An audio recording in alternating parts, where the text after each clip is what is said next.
ರಿಷಿ, ಕಮ್ಲಿ, ಎಲ್ಲಿಗೆ ಹೋಗಿದ್ರಿ? ಅಮ್ಮ ಅದು ನನಗೆ ಗೊತ್ತು. ಅನಿಕಾ ನೋಡ್ಕೊಂಡ್ ಬರೋದಕ್ಕೆ ಜೈಲಿಗೆ ಹೋಗಿದ್ರಿ ಅಲ್ವಾ?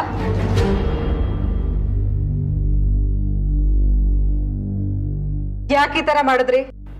ರಿಷಿ, ನಿನಗೆ ಸ್ವಲ್ಪನಾದ್ರೂ ಬುದ್ಧಿ ಬೇಡ್ವಾ? ಅತ್ತಮ್ಮ, ದಯವಿಟ್ಟು ರಿಷಿ ಸರ್ಗೇನು ಹೇಳ್ಬೇಡಿ. ಅವ್ರನ್ನ ನಾನೇ ಬಲವಂತ ಮಾಡಿ ಕರ್ಕೊಂಡು ಹೋದೆ. ಅದಕ್ಕೆ ಕಮ್ಲಿ ನಾನು ಬೈತಾ ಇರೋದು. ನೀನ್ ಹೇಳ್ದೆ ಇವನ್ ಕರ್ಕೊಂಡು ಹೋದ. ನಿನಗ್ ಬುದ್ಧಿ ಬೇಡ್ವಾ ರಿಷಿ? ಅಲ್ಲ, ನೀವ್ ಅಲ್ಲಿಗೆ ಹೋಗೋ ಅವಶ್ಯಕತೆನಾದ್ರೂ ಏನಿತ್ತು?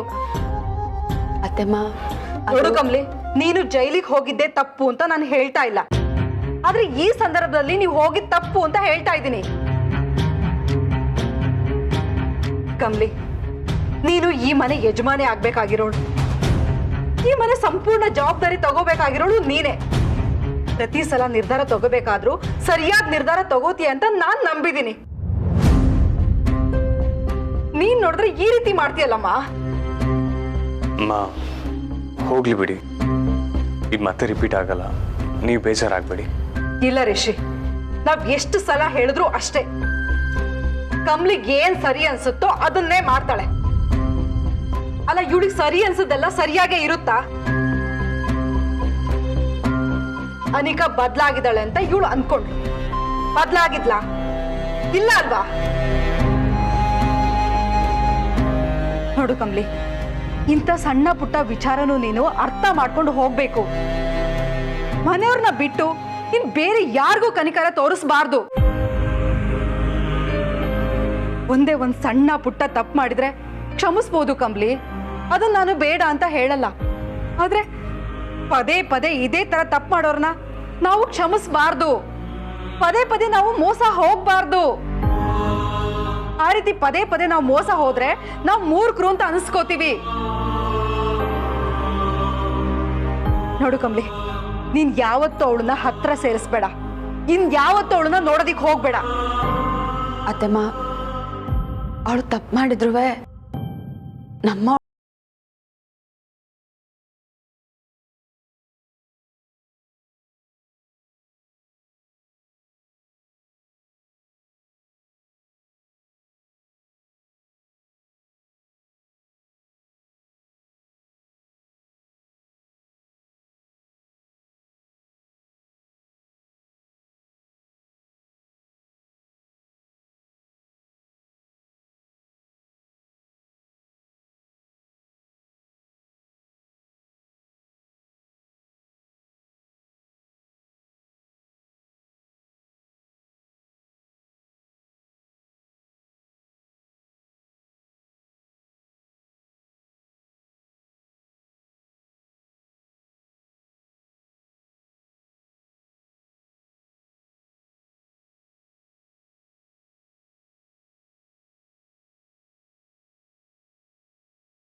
ದೇವ್ರಿಗೆ ಗೊತ್ತು.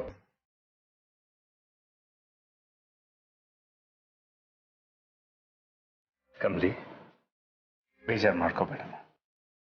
ಇವತ್ತೇ ಸ್ವಲ್ಪ ಕೋಪದಲ್ಲಿದ್ದಾಳೆ. ಕೋಪ ಎಲ್ಲ ಇಳಿದ್ಮೇಲೆ ಸರಿ ಹೋಗ್ತಾಳೆ. ನಿಂಗೂ ಗೊತ್ತಲ್ಲ. ಡೋಂಟ್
ಏಯ್ ಒಂದ್ ಬಕೆಟ್ ನೀರ್ ಕೊಡ್. ಹೇ ದಿಲ್ ರಾಣಿ, ನಾನೇ ಬಂದು ನಿನ್ನ ಮೀಟ್ ಮಾಡ್ಬೇಕು ಅಂತ ಅನ್ಕೊಂಡಿದ್ದೆ. ನಿನ್ನ ಹತ್ರ ಎಷ್ಟು ಮಾತಾಡೋದಿದೆ ಗೊತ್ತಾ? ಓ ಮೈ ಗಾಡ್, ನಂಬದೇ ಇಲ್ಲ. ಎಲ್ಲರೂ ಸೇರ್ಕೊಂಡು ನನ್ನನ್ನು ಜೈಲಿಗೆ ಕಳಿಸ್ಬಿಟ್ರು. ಏನು, ಎಲ್ರು ಸೇರಿ ನಿನ್ನ ಜೈಲಿಗೆ ಕಳ್ಸಿದ್ರಾ? ನಾನು ನಿನ್ನ ನರ್ಕಸ್ ಕಳಿಸ್ತೀನಿ, ನೋಡ್ತಾ ಇರೇ. ಏನ್ ಮಾಡ್ತಿದ್ಯಾ?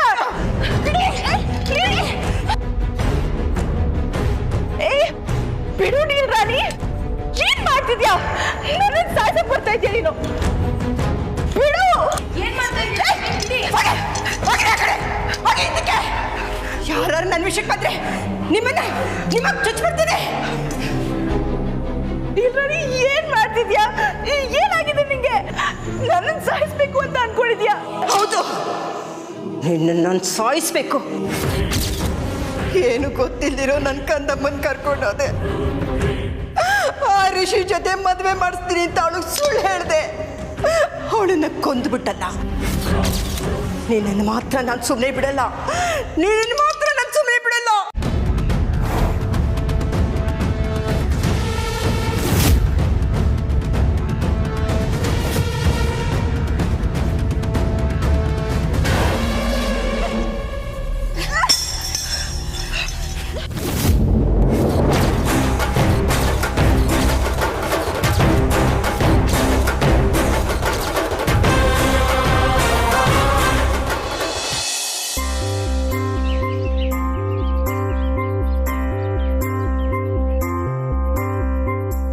ಕಮಲಿ ಅವರೇ, ಬೇಜಾರು ಮಾಡ್ಕೊಂಡ್ರ ಅಮ್ಮ ಹಾಗೆ ಮಾತಾಡಿದ್ರು ಅಂತ?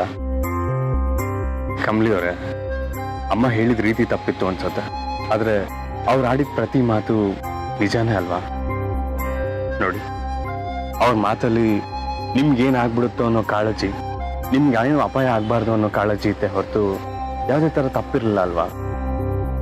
ರಿಷಿ ಸರ್, ಅತ್ತೆಮ್ಮ ಬೈದಿದ್ದಕ್ಕೆ ನಾನು ಬೇಜಾರು ಮಾಡ್ಕೊಂಡಿಲ್ಲ ಸರ್. ನಾನು ಅವ್ರ ಮಾತನ್ನ ಗೌರವಿಸ್ತೀನಿ. ನಾವು ಅತ್ತೆ ಮುಂತವ ಹೇಳ್ಬಿಟ್ಟು ಹೋಗ್ಬೇಕಿತ್ತು. ಹೇಳ್ದೆ ಹೋಗ್ದಿರೋದು ನಮ್ದೇ ತಪ್ಪು. ನನಗೂ ಅರ್ಥ ಆಯ್ತೈತೆ ಸರ್. ನಮ್ಮೇಲಿರೋ ಕಾಳಜಿಯಿಂದ ಅವ್ರು ಬೈದ್ರು ಆಟಯ್ಯ. ನಾನು ಬೇಜಾರು ಮಾಡ್ಕೊಂಡಿರೋದು ಬೇರೆನೇ ವಿಷಯಕ್ಕೆ ಸರ್. ಏನು ಹೇಳ್ತೀರಾ ಕಮಲಿ ಅವರೇ? ಮತ್ತೆ ಯಾವ ವಿಷಯಕ್ಕೆ ಬೇಜಾರು ಮಾಡ್ಕೊಂಡಿದ್ದೀರಾ? ನನ್ನ ತವ್ರು ನೆನಪಾಯ್ತೈತೆ ಸರ್. ಸರ್, ನನ್ನ ತವ್ರ ಮನೆಯವರು ಅಂತ ಇರೋದು ಅಜ್ಜಿ, ಅಪ್ಪಯ್ಯ, ಚಿಕ್ಕಮ್ಮ, ಆಟಯ್ಯ. ಈಗ ಅವರೆಲ್ಲರೂ ದುಃಖದಾಗವ್ರೆ ಸರ್. ತವ್ರ ಮನೆ ದುಃಖದಾಗಿರ್ಬೇಕಾದ್ರೆ ಯಾವ ಹೆಣ್ಮಕ್ಳು ನೆಮ್ಮದಿಯಾಗಿರೋದಕ್ಕಾಗಕ್ಕಿಲ್ಲ ಸರ್. ಅದನ್ನ ನೆನ್ಸ್ಕೊಂಡ್ರೆ ನನಗೆ ಸ್ಯಾನೆ ಬೇಸರ ಆಯ್ತೈತೆ ಸರ್. ಸಮಾಧಾನ ಮಾಡ್ಕೊಳ್ಳಿ ಕಮಲಿ ಅವರೇ, ನಿಮ್ಮ ದುಃಖ ನಂಗೆ ಅರ್ಥ ಆಗತ್ತೆ. ಹೆಂಗ್ ಸಮಾಧಾನ ಮಾಡ್ಕೊಳ್ಳಿ ಸರ್? ಅಪ್ಪಯ್ಯ ಚಿಕ್ಕಮ್ಮಗೆ ನನ್ನ ಅವಶ್ಯಕತೆ.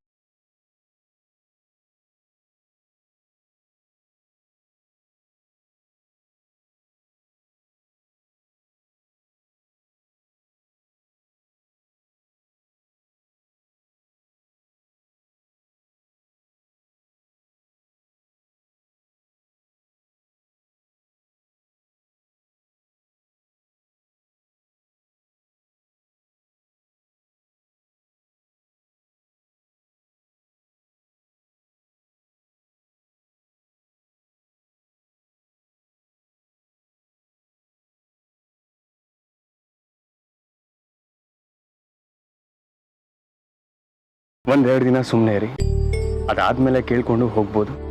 ಬೇಕಿದ್ರೆ ಒಂದೆರಡು ದಿನ ಅಲ್ಲೇ ಇದ್ದು ಬನ್ನಿ. ನೋಡಿ, ಈಗ ಅವ್ರ ಹತ್ರ ಮಾತಾಡಕ್ಕೆ ಹೋದ್ರೆ ಎಲ್ಲದಕ್ಕೂ ಬೇಡ ಅಂತ ಹೇಳ್ಬೋದು ಅಥವಾ ಮತ್ತೆ ಕೂಗಾಡ್ಬೋದು. ಅದರಿಂದ ನಿಮಗೂ ಬೇಜಾರು, ಅಮ್ಮಂಗೂ ಬೇಜಾರು. ನೋಡಿ, ನೀವೇ ಒಂದ್ಸಲ ಯೋಚನೆ ಮಾಡಿ.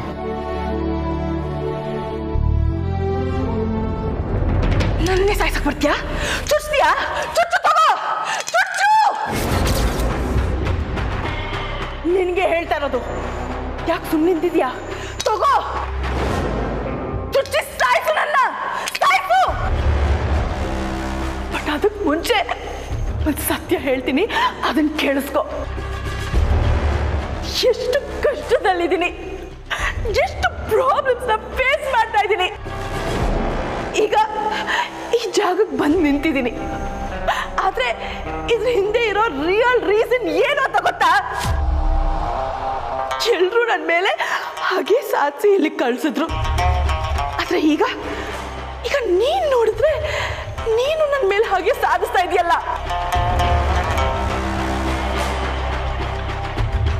ಏನ್ ಹೇಳ್ತಾ ಇದೀಯ ನೀನು? ಮಾಡದೆ ಇರೋ ತಪ್ಪಿಗೆ ಜೈಲಿಗೆ ಬಂದಿದ್ದೀನಿ ನಾನು. ಇಲ್ಲಾದ್ರೂ ನೆಮ್ಮದಿಯಾಗಿರೋಣ ಅಂತ ಅನ್ಕೊಂಡ್ರೆ ನೀನು ಅದೇಗ ಅನ್ಕೊಂಡೆ? ನೀನು ಹೇಗೆ ಅನ್ಕೊಂಡೆ ನಾನು ನನ್ನ ಫ್ರೆಂಡ್ ಅಂಬಿನ ಸಾಯಿಸಿದ್ದೀನಿ ಅಂತ?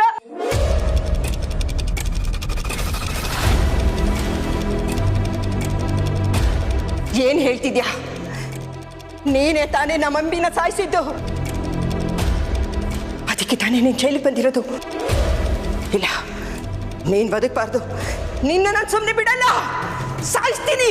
ನೋ, ನಾನಲ್ಲ. ಅಂಬಿನ ಸಾಯಿಸಿದ್ದು ನಾನಲ್ಲ. ಸುಳ್ಳು ಹೇಳ್ಬೇಡ. ನಾನಿರೋ ಸಿಚುವೇಶನ್ ಅಲ್ಲಿ ನಾನು ಸತ್ಯ ಹೇಳಿದ್ರು ಯಾರು ನಂಬಲ್ಲ. ಬರೀ ನೀನ್ ಮಾತ್ರ ಅಲ್ಲ ಡೀಲ್ ರಾಣಿ, ಸಮಾಜ ಕೂಡ ನನ್ನ ನಂಬಲ್ಲ. ನಾನೇ ಕೊಲೆಗಾತಿ ಅಂತ ಅನ್ಕೊಂಡಿದ್ದಾರೆ. ಆದ್ರೆ ಇದಕ್ಕೆಲ್ಲ ಕಾರಣ ಆಗಿದ್ದವರು ಮನೆಯಲ್ಲಿ ಹಾಯಾಗಿದ್ದಾರೆ.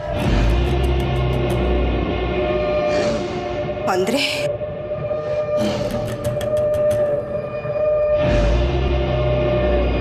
ನನ್ನ ಮೊಮ್ಮಗಳನ್ನ ಕೊಂದೋದ್ ಯಾರು?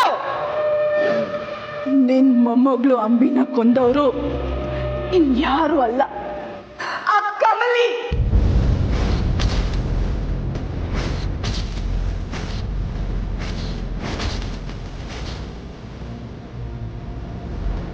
ಎಲ್ಲ ಮಾಡಿದ್ದು ಆ ಕಮಲಿನೇ. ಕಮಲಿನ? ಹೌದು. ಕಮಲಿ ಎಂತವಳು ಗೊತ್ತಾ? ಆಸ್ತಿಗೋಸ್ಕರ ಇದನ್ನೆಲ್ಲ ಮಾಡಿ ಎಲ್ಲ ಅಪವಾದ ನನ್ನ ಮೇಲೆ ಹಾಕಿ ನಾನ್ ಜೈಲಿಗೆ ಬರೋ ಹಾಗೆ ಮಾಡಿದಾಳೆ. ಮೂರ್ ಕೊಲೆ ಅಪವಾದನ ನನ್ನ ಮೇಲೆ ಹಾಕಿದಾಳೆ. ನಾನು ಇಲ್ಲಿಂದ ಆಚೆನೂ ಹೋಗಕ್ಕಾಗಲ್ಲ. ಇದೆಲ್ಲ ಕಮಲಿನ ಪ್ಲಾನ್. ಎಲ್ಲದಕ್ಕೂ ಕಮಲಿನೇ ಕಾರಣ.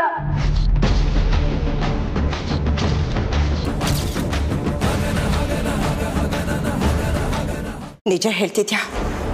ಇದಕ್ಕೆಲ್ಲ ಆ ಕಮಲಿನೇ ಕಾರಣನಾ? ಹೌದು, ಅವಳೇ ಕಾರಣ. ಅವಳು ನನಗೆ ಏನೇ ಮಾಡಿದ್ರು ಪರವಾಗಿಲ್ಲ, ಬಟ್ ನನ್ನ ಫ್ಯಾಮಿಲಿ ಅವ್ರಿಗೆ ಅವಳು ಏನೋ ತೊಂದರೆ ಮಾಡ್ತಾಳೆ ಅಂತ ಅನಿಸ್ತಿದೆ.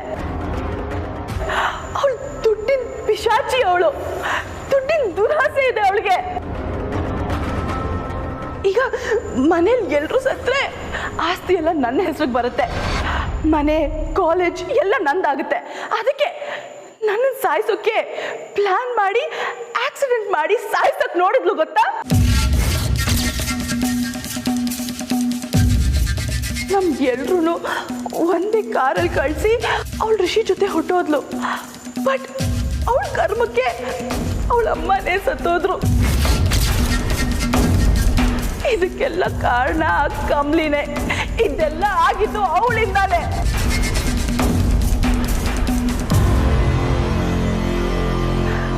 ಈ ಮ್ಯಾಟರ್ ಎಲ್ಲ ನನಗೆ ಗೊತ್ತಾಗಿ ನಾನು ಈ ವಿಷಯನ ತಾತಂಗೆ ಹೇಳಿದೆ.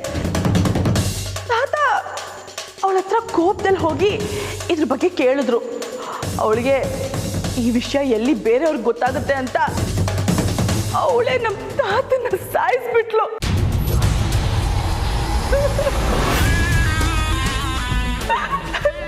ಪ್ರೀತಿಯ ತಾತನ ಸಾಯಿಸ್ಬಿಟ್ಲು.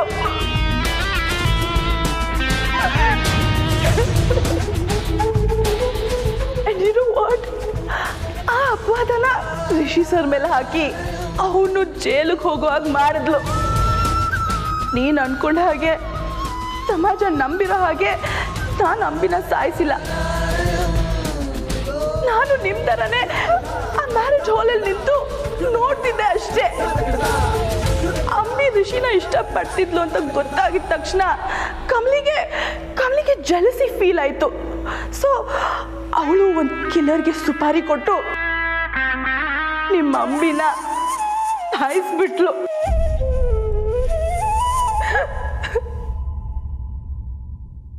ನನ್ನ ಅಂಬಿನ ಸಾಯಿಸಿತು ಆ ಕಮಲಿನ. ನಾನು ಯಾಕೆ ಸುಳ್ಳು ಹೇಳಿ ಡೀಲ್ ರಾಣಿ? ನಾನು ಹೇಳ್ತಿರೋದು ಎಲ್ಲ ನಿಜ.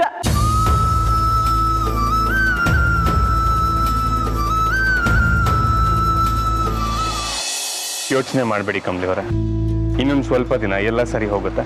ರಿಷಿ, ಕಮಲಿ ಇಲ್ಲಿದ್ದೀರಾ? ನಾನು ಮನೆ ಒಳಗೆ ಹುಡುಕ್ತಾ ಇದ್ದೆ. ಮಾವಯ್ಯ ನೀವಿಲ್ಲಿ ಕಾಫಿ ಏನಾದರೂ ಬೇಕಿತ್ತ ಮಾವಯ್ಯ? ಇರಿ ಮಾಡ್ಕೊಂಬರ್ತೀನಿ. ಪರವಾಗಿಲ್ಲಮ್ಮ, ನಾನೀಗ ಅದಕ್ಕೆ ಬರಲಿಲ್ಲ. ನಿಮ್ಮಿಬ್ಬರ ಹತ್ರ ಒಂದು ಮುಖ್ಯವಾದ ವಿಷಯ ಮಾತಾಡಬೇಕಾಗಿತ್ತು. ಏನ್ ವಿಷಯ ಮಾವಯ್ಯ? ಏನಿಲ್ಲ, ನಾನು ಒಂದು ನಿರ್ಧಾರಕ್ಕೆ ಬಂದಿದ್ದೀನಿ.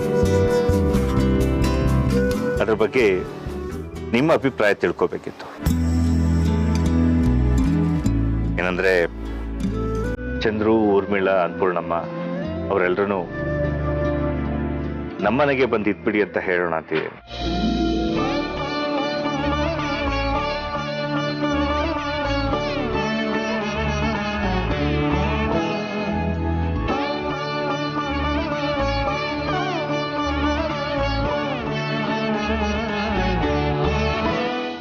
ಎಂತ ಮಾತು ಹೇಳಿದ್ವಿಯಪ್ಪ. ಅದನ್ನು ಹೇಳ್ತಾರಲ್ಲ, ರೋಗಿ ಬಯಸಿದ್ದು ಹಾಲು ಅನ್ನ, ವೈದ್ಯ ಹೇಳಿದ್ದು ಹಾಲು ಅನ್ನ ಅಂತ. ಆ ಥರ ಆಯ್ತು. ಯಾಕೋ ಅಪ್ಪ, ಕಮಲಿ ಅವ್ರಿಗೆ ಅವ್ರ ಅಪ್ಪ ಅಮ್ಮನ ಜೊತೆ ಟೈಮ್ ಸ್ಪೆಂಡ್ ಮಾಡ್ಬೇಕು ಅಂತ ಅನ್ನಿಸ್ತಿದ್ಯಂತೆ. ಅದನ್ನೇ ಹೇಳ್ತಾ ಇದ್ರು ಈಗ. ಆದ್ರೆ ಅಮ್ಮನ ಹತ್ರ ಈ ವಿಚಾರ ಹೇಳಿದ್ರೆ ಅವ್ರು ಮತ್ತೆ ಕೋಪ ಮಾಡ್ಕೊಂತಾರೆ ಅನ್ನೋ ಟೆನ್ಷನ್ ಇತ್ತು. ಆದ್ರೆ ಈಗ ನೀವೇ ಅವ್ರನ್ನ ಇಲ್ಲಿ ಕರ್ಸ್ತೀನಿ ಅಂತ ಹೇಳ್ತೀರಲ್ಲ, ಅವರೇ ಇಲ್ಲಿಗೆ ಬಂದ್ರೆ ಇನ್ನೂ ಒಳ್ಳೇದಾಯ್ತಲ್ಲ. ಏನ್ ಹೇಳ್ತೀರಾ ಕಮಲಿ ಅವರೇ? ಹೌದು ಮಾವಯ್ಯ, ನೀವ್ ಹೇಳಿದ್ ಸರಿಯಾಗಿ ಐತೆ. ಅವ್ರು ಎಲ್ರನ್ನ ಇಲ್ಲಿ ಕರ್ಕೊಂಬಂದ್ರೆ ಅದೇ ಒಳ್ಳೇದಾಯ್ತೈತೆ ಮಾವಯ್ಯ. ಇಲ್ಲ ಅಂದ್ರೆ ಆ ಮನೆಯಾಗೆ 3 ಜನ ಇರ್ತಾರೆ, ಇಲ್ಲಂದ್ರೆ ನಾವ್ ಎಲ್ರೂ ಇರ್ತೀವಿ. ಅವ್ರಿಗೂ ಹೊಸಿ ಸಮಾಧಾನ ಆಯ್ತೈತೆ. ಹೌದಮ್ಮ ಕಮಲಿ, ನನಗೂ ಹಾಗೆ ಅನಿಸ್ತು. ಅದಕ್ಕೆ ನಿಮ್ಮ ಹತ್ರ ಹೇಳಿ. ಅಪ್ಪ, ಆದ್ರೆ ಅಂಕಲ್ ಆಂಟಿ ಇಲ್ಲಿಗೆ ಬರೋದಕ್ಕೆ ಒಪ್ಕೊಂತಾರ? ಅದ್ರ ಬಗ್ಗೆ ನೀವು ಯಾರೂ ತಲೆ ಕೆಡ್ಸ್ಕೋಬೇಡಿ, ನಾನು ಮಾತಾಡ್ತೀನಿ. ಚಂದ್ರು ನನ್ನ ಫ್ರೆಂಡ್ ಕಣ. ಅವನ ಕಷ್ಟಕ್ಕೆ ನಾನು ನಿಲ್ದೆ ಹೋದ್ರೆ ಇನ್ಯಾರು ನಿಲ್ತಾರೆ? ಅವನು ನನಗೆಷ್ಟೆಲ್ಲ ಸಹಾಯ ಮಾಡಿದ್ದಾನೆ. ಅದ್ರ ಮುಂದೆ ಇದೇನೂ ಅಲ್ಲ. You don't worry, Chandru phone ಮಾಡಿ ನಾನು ಮಾತಾಡ್ತೇನೆ. ಹೇಗೋ ಅವರೆಲ್ಲ ಬಂದು ಹಳೆದನ್ನೆಲ್ಲ ಮರೆತು ರಿಲ್ಯಾಕ್ಸ್ ಆಗಿ ಒಂದಷ್ಟು ದಿನ ಸಂತೋಷವಾಗಿದ್ಬಿಟ್ರೆ ಅದಕ್ಕಿಂತ ಖುಷಿ ಇನ್ನೇ. ನಾನು ನೋಡ್ಕೊತೀನಿ. Don't worry.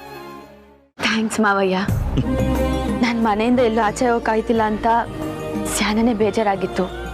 ನೀವಿಂಥ ನಿರ್ಧಾರ ತಗೊಂಡು ನನಗೆ ಒಳ್ಳೇದಾಯ್ತು. ಇದರಿಂದ ನಂಗಂತೂ ಸ್ಯಾನೆ ಖುಷಿ ಆಯ್ತು ಮಾವಯ್ಯ. Thank you so much. Thanks ಯಾಕಮ್ಮ. ನೋಡು, ನಾವೆಲ್ಲರೂ ಒಟ್ಟು ಖುಷಿಯಾಗಿರ್ತೀವಲ್ಲ, ಅದಕ್ಕಿಂತ ಸಂತೋಷ ಇನ್ನೇನಿದೆ. ಮುಖ್ಯವಾಗಿ ನಾವು ಜೀವನದಲ್ಲಿ ಒಬ್ಬರು ಖುಷಿಲಿ ಭಾಗಿಯಾಗದೆ ಹೋದ್ರೂ ಪರವಾಗಿಲ್ಲ, ಒಬ್ರು ಕಷ್ಟದಲ್ಲಿ ದುಃಖದಲ್ಲಿ ಅವ್ರಿಗೆ ಹೆಗ್ಲಾಗಿ ನಿಲ್ಲೋದಿದೆಯಲ್ಲ, ಅದು ನಾವು ಮನಸ್ಸಾಗಿ ಹುಟ್ಟಿದಕ್ಕೂ ಸಾರ್ಥಕ ಅನ್ಸ್ಕೊಳ್ಳೋದು. ಎನಿವೇಸ್, ಏನೋ ಮಾತಾಡ್ತಿದ್ವಿ, ಕ್ಯಾರಿ ಆನ್. Take care. ಈಗಲಾದ್ರೂ ಸಮಾಧಾನ ಆಯ್ತಾ?